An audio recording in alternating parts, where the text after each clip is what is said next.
Alright बेटा, तो हम इस लेक्चर में हम रिफ्रैक्शन इन प्रिज्म देखने लगे हैं। तो जिन बच्चों ने रिफ्रैक्शन का टॉपिक अच्छी तरह अंडरस्टैंड नहीं किया तो उनसे रिक्वेस्ट है कि काइंडली जो प्रीवियस लेक्चर है उसको थोड़ा सा डेप्थ से देख लें कि उसमें क्या ऐसे फैक्टर्स हैं जिन पे रिफ्रैक्शन डिपेंड करती है। 4-5 चीज़ें सीक्वेंस में चल रही हैं। वो सीक्वेंस में क्या है कि रिफ्रैक्शन में सबसे पहली चीज़ डीप और शैलो रीजन को समझना है। डीप रीजन थोड़ा सा फास्ट रीजन होता है, गहरा रीजन होता है। Shallow region as compare to the deep region ये एक कम गहरा रीजन होता है एंड स्लो रीजन होता है। तो जब भी वेव, वाटर वेव की हम बात कर रहे हैं, डीप से शैलो रीजन की तरफ आती हैं बेटा, तो वो टूवर्ड्स द नॉर्मल बेंड हो जाती हैं। पहले वेलोसिटी या स्पीड तेज़ होती है, फिर कम हो जाती है शैलो रीजन में। वेवलेंथ वेवलेंथ ज़्यादा से कम हो जाती है, ठीक है। फ्रीक्वेंसी सेम रहती है। ये कुछ बातें जो मैंने लिस्ट आउट कराई थी लास्ट लेक्चर में। अगेन जब हम शैलो से डीप रीजन में जाते हैं तो होता क्या है कि स्पीड इंक्रीज होती है, वेवलेंथ इंक्रीज होती है और जो वेव है वो away from the normal bend हो जाती है और इसके साथ साथ फ्रीक्वेंसी अगेन द सेम रहती है। क्लियर हो गया? अब बेटा हम प्रिज्म पे यही जो रूल्स हैं ये अप्लाई करके देखेंगे कि डीप से जब शैलो रीजन में जाना होगा वाटर वेव्स ने, ठीक हो गया, तो फिर किस तरह का क्राइटेरिया होगा, एंड देन अगेन उन्होंने जब शैलो से अगेन डीप में जाना होगा तो फिर क्या क्राइटेरिया फॉलो होगा। बड़े ध्यान से बेटा आप सबने मेरी बात को समझना है। नंबर फर्स्ट पॉइंट, पहली चीज़ हम क्या ड्रॉ करते हैं? अरे बच्चे नॉर्मल ड्रॉ करते हैं। तो नॉर्मल आपका क्लियर होना चाहिए। देखें जी, मैंने एक नॉर्मल बना दिया, अब मैंने दूसरा ये यहाँ पे मैं वाटर वेव को क्या करवा रहा हूँ, स्ट्राइक करवा रहा हूँ।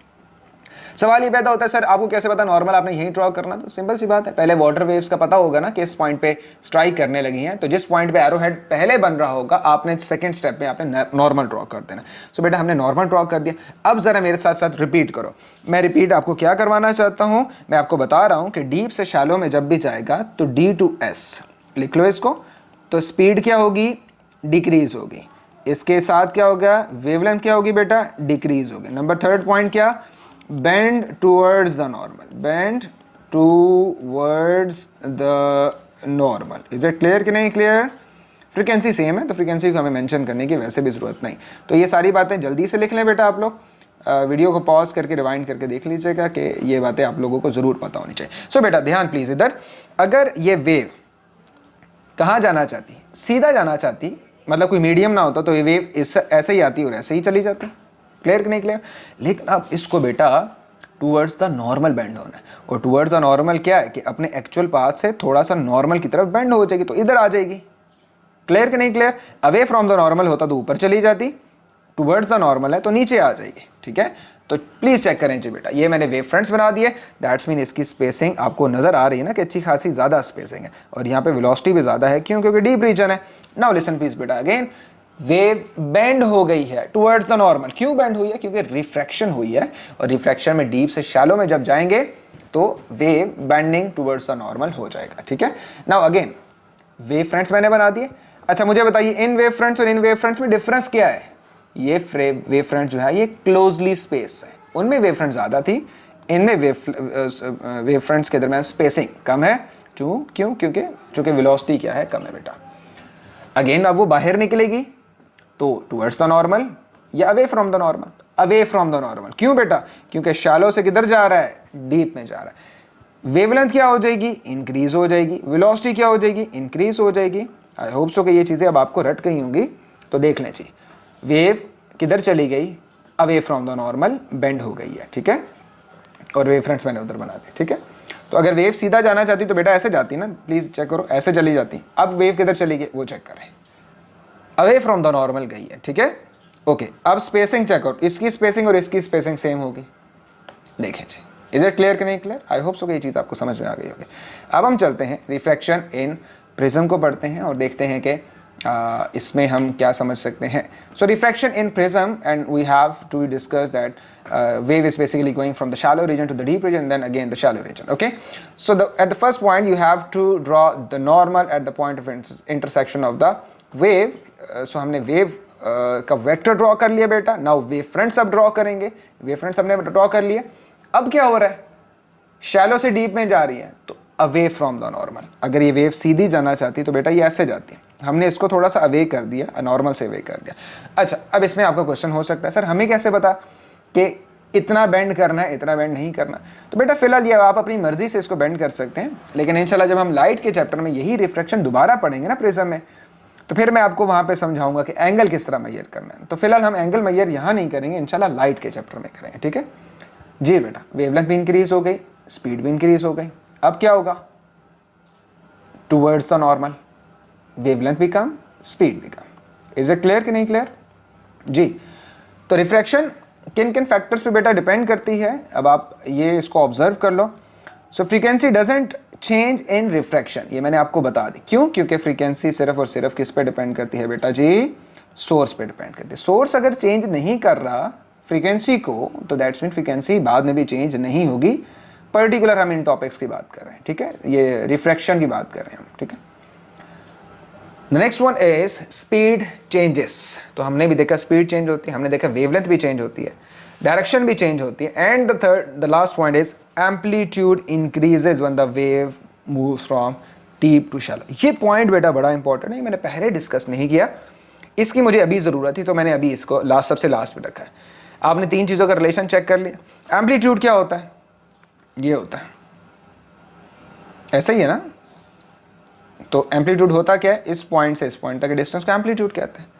तो जब भी डीप से शैलो रीजन में जाओगे तो आपने कभी देखा है कि समंदर में लहरें ज़्यादा नॉर्मल जब सी मूव कर रहा होता है तो उसमें जो लहरें होती हैं वो ऐसे ऐसे, स्पीड हालांकि उनकी ज़्यादा होती है लेकिन लहरें बड़ी बड़ी होती हैं बेटा। लेकिन अगर वही रिवर में अगर आप लहरें देखो तो रिवर का जो पानी होगा वैसे उछल रहा होगा, बार बार उछल रहा होगा। लॉजिक समझ आई कि नहीं आई? तो एम्पलीट्यूड इसका कम है। ये कौन सा रीजन था, ये डीप रीजन था। ये कौन सा रीजन है बेटा, ये है शैलो रीजन। तो शैलो रीजन में जो एम्पलीट्यूड है वो ज़्यादा होता है, increases increases increases when the water waves move from deep to shallow water, ठीक है। सो आई होप सो कि ये चीज़ें भी आपको समझ में आ गई होंगी। देख लें, इसका स्क्रीनशॉट लेना है या इसके नोट्स बनाना है तो बेटा बना लीजिए, ठीक है। नाउ हम कुछ एक्स्ट्रा इन्फॉर्मेशन भी इसके साथ साथ पढ़ लेते हैं। अभी हमने डिफरेंट तरह की वेव्स को स्टडी कर लिया बेटा, अब देखते हैं कि कौन सी जो टाइप ऑफ वेव है वो किन किन फैक्टर्स पे डिपेंड करती है।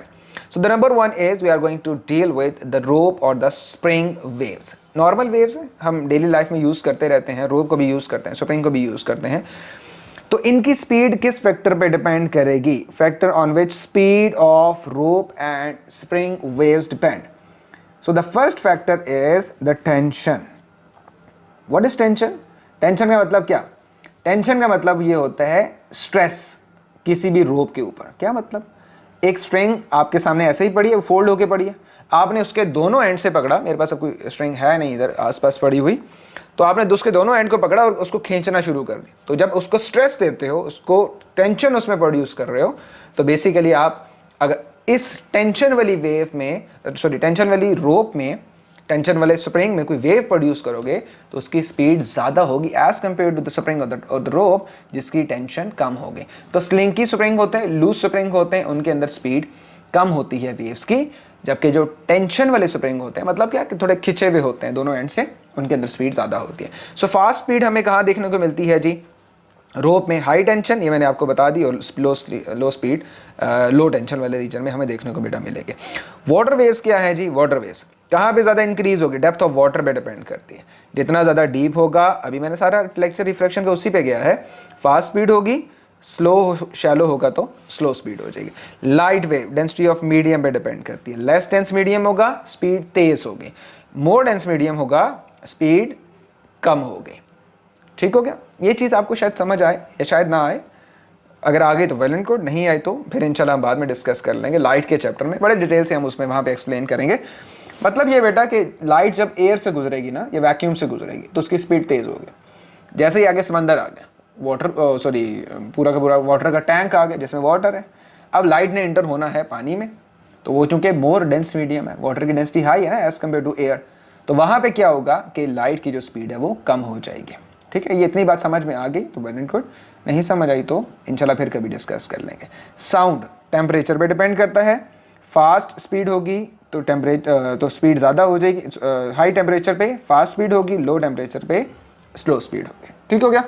सो अब हम डायफ्रैक्शन को नेक्स्ट लेक्चर में इसको कवर करेंगे। हम लास्ट वाला टॉपिक एक डील करने लगे हैं जो कि बेटा है ये वाला सीस्मिक वेव है। ठीक है, बाकी चीज़ों को इंशाल्लाह हम बाद में डिस्कस करते हैं। ओके, सीस्मिक वेव हैं क्या, ये एक न्यू टॉपिक है और आई गेस 2023 में इसका क्वेश्चन भी थ्योरी के क्वेश्चन में, थ्योरी के पार्ट में आया था.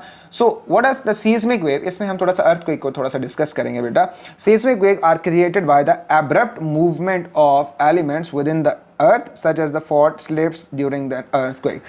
तो बेटा अर्थ के अंदर बड़ी बड़ी वो हैं, क्या उसको कहते हैं, प्लेन से हैं, रॉक से हैं, ठीक है. तो अब उसका एक मुझे प्रॉपर वर्ड यूज़ नहीं समझ में आ रहा. वो प्लेट्स होती हैं, यस प्लेट्स ही, मेरे ख्याल से प्लेट्स ही वर्ड्स हैं. तो प्लेट्स है नीचे अर्थ के क्रस्ट के पास कर लो या ऊपर कर लो थोड़ा सा, ठीक है. आपको पता है ना ये डेप्थ बताई जाती है, इतने किलोमीटर डेप्थ है, तो वो दैट्स मीन उतने डेप्थ के अंदर वो प्लेट्स होंगे. वो प्लेट्स जब मूव करती हैं, ठीक हो गया, तो स्पेसेस आ जाती हैं. वो स्पेसेस कभी कवर होती हैं या कभी कवर नहीं होती या क्रिएट होती हैं. तो फ़ौरन से क्या होता है कि उस पर्टिकुलर एरिया के अंदर जो ज़मीन है वो हिलना शुरू कर देती है, जिसकी वजह से जो अर्थक्वेक है वो हमें देखने को मिलता है. ठीक हो गया. इस डायग्राम को ज़रा बड़े ध्यान से देखें. इस डायग्राम में है क्या, इस डायग्राम में है ये कि देखें ये प्लेट्स हैं, ये प्लेट्स हैं. अभी यहाँ पे अर्थक्वेक आएगा, ये प्लेट्स फॉल्ट प्लेन हो गई, मतलब बीच में डिस्ट्रक्शन हो गया, बीच में अनबैलेंस आ गई है. और जैसे ये आपस में हिलेंगी, ये प्लेट्स यहाँ से डिस्टर्ब होती हैं, तो क्या होता है कि ये प्लेट्स ये वाइब्रेट करते हैं. जब वाइब्रेट करती हैं तो ऑब्वियसली अर्थ के ऊपर ज़लज़ला सा आ जाता है. Seismic wave can be caused by the volcanic eruption, explosion, the landslides, avalanche and even flowing rivers. तो बहुत से ऐसे रीजंस होते हैं जिनकी वजह से सीस्मिक वेव प्रोड्यूस होती हैं. ज़्यादा इसका मेजर रोल अर्थक्वेक से होता है. बाकी ये जो सीस्मिक वेव जो कि अर्थ के ऊपर प्रोड्यूस होती हैं, अर्थ की प्लेट्स के अंदर ये आती हैं, ये इनकी जो मेन रीज़न ये भी होती है कि वॉल्केनिक इरप्शन की वजह से कोई धमाका हो गया, लैंडस्लाइड्स हो गए, तूफ़ान आ गए, सुनामी वगैरह आ गए. इन रीज़न्स की वजह से भी जो प्लेट्स हैं उनमें डिस्टर्बेंस पैदा हो सकती है. और वो डिस्टर्बेंस फिर कभी अचानक से सामने हमारे आ जाती है, कभी वक्तन फ़वक्तन हमारे सामने आ जाती है. कभी आपने फील किया कि सर्दियों में थोड़े ज़्यादा अर्थक्वेक आते हैं, गर्मियों में थोड़े से कम आते हैं, इस किस्म के फिनोमेना भी हो जाते हैं. तो वो ऐसा भी कुछ एक रिपोर्ट में मैं थोड़ा सा वो ये भी देख रहा था कि जब भी मौसम चेंज होता है ना बेटा, तो वहाँ पे चीज़ें क्या होती हैं, कंप्रेस होती हैं, कुछ एक्सपैंड होती हैं. आपको पता है ये समर्स में चीज़ें एक्सपैंड होती हैं, कुछ कंप्रेस भी होती हैं. तो इस वेदर के चेंज की वजह से भी जो प्लेट्स हैं कभी वो कंप्रेस होती हैं, कभी वो एक्सपैंड होती हैं. विंटर्स के कभी सर्दी की वजह से, कभी गर्मी की वजह से. तो उन रीजंस की वजह से भी जो प्लेट्स हैं वो अपनी जगह से डिस्प्लेस होती हैं और वहाँ पे भी जो अर्थक्वेक है वो आ जाता है और उसकी वजह से सीस्मिक वेव जो है वो जनरेट होती हैं. तो बेटा सीस्मिक वेव होती कितनी तरह की हैं, ये आपके पास्ट पेपर में लिखा होगा. पी वेव्स होती हैं और एस वेव्स होती हैं. ठीक है. पी वेव्स कौन सी होती हैं, सीस्मिक प्राइमरी वेव्स होती हैं. और एस वेव्स कौन सी होती हैं, सीस्मिक सेकेंडरी वेव्स होती हैं. What is meant by the primary waves? Primary waves are basically just like the longitudinal waves that compress, ध्यान से प्लीज सुनिएगा, that compress and expand the material through which they pass, similar to the sound waves. तो ये ज़मीन को की plates को इसी तरह हिलाएंगी, पैरेलल डायरेक्शन में हिलाएंगी, इस तरह करके उनके प्लेट्स हिलेंगी. ठीक है, इस डायरेक्शन में और इस डायरेक्शन में. ऐसी वेव्स को हम क्या कहते हैं, सीस्मिक पी वेव्स कहते हैं. They are the fastest type of the seismic and they are the first to be detected by the seismographs after an earthquake. So बेटा इतनी डिटेल्स में आपको जाने की जरूरत नहीं, सिर्फ डेफिनेशन पढ़ो और सीस्मिक वेव की डेफिनेशन याद कर लो. सीस्मिक पी वेव्स क्या होती हैं, ये पहली लाइन याद कर लो, यहाँ से पहली लाइन याद कर लो, दैट वुड बी इनफ. ठीक है.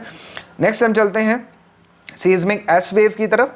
और they are the transfer that move the ground up and down at side to side perpendicular to the direction of wave is travelling. तो फॉर एग्जांपल अगर वेव इस direction में travel हो रही है तो आपकी जो प्लेट्स हैं अर्थ के अंदर वो हल्की हल्की vibrate up and down vibrate करेंगे. ठीक हो गया. या अगर वेव ऊपर की तरफ है तो ये इस डायरेक्शन में प्लेट्स को हिलाएगी. ठीक हो गया. तो ये डिपेंड करता है कि एनर्जी जो निकल रही है अर्थ से उसकी डायरेक्शन क्या है. तो उसके मुताबिक हमें दो देखने को मिलती हैं. They are slower than P waves and the director of the P waves during an earthquake. So ये छोटा इसका एक्सप्लेनेशन हो गया बेटा. ये इसकी आप एक छोटा सा सिमुलेशन में मेरे ख्याल से दिखाया गया. तो आप ये चेक कर लो कि प्लेट्स किस तरह हिलेंगी पी वेव में किस तरह हिलेंगी और एस वेव में किस तरह से जो प्लेट्स हैं ये किस तरह हिल सकती हैं, तो ये थोड़ा बहुत आपके माइंड में क्लियर हो जाएगा। सो बेटा नेक्स्ट लास्ट टॉपिक हमारा नेक्स्ट लास्ट लेक्चर होगा वेव्स का, जिसमें हम डायफ्रैक्शन को काफ़ी डेप्थ से डिस्कस करेंगे। शायद थोड़ा सा लेंथी लेक्चर हो जाए, लेकिन ये है कि इंशाल्लाह हम डायफ्रैक्शन को ऑलमोस्ट एंड कर देंगे। सो टेक केयर बेटा, अल्लाह हाफिज़, खुश रहें, आबाद रहें।